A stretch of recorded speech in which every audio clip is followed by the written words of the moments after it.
Wata rana manzon Allah sallallahu alaihi wasallam yana kwance, rashin lafiyarsa ta ajalinsa, sai ce masahabbansa, ku tashi ku raka na makabarta wurin ziyara.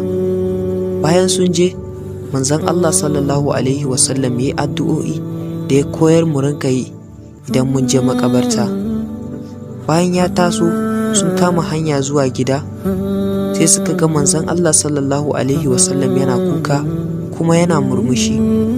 Sai sahabbansa suka ce, ya Rasulallah, ya muka ga kana kuka kuma kana murmushi? Sai manzon Allah sallallahu alaihi wasallam ya ce, ina tunanin 'yan uwana ne. Sai sayyidina Abubakar ya ce, ya ma'aikin Allah, mu ne ko? Sai manzon Allah sallallahu alaihi wasallam ya ce, ku sahabbaina ne.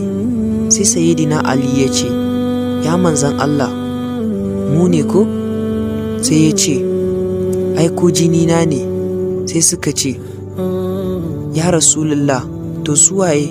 Sai manzon Allah sallallahu alaihi wasallam ya ce, su ne waɗanda ba su ganni ba amma sun yi imani da ni.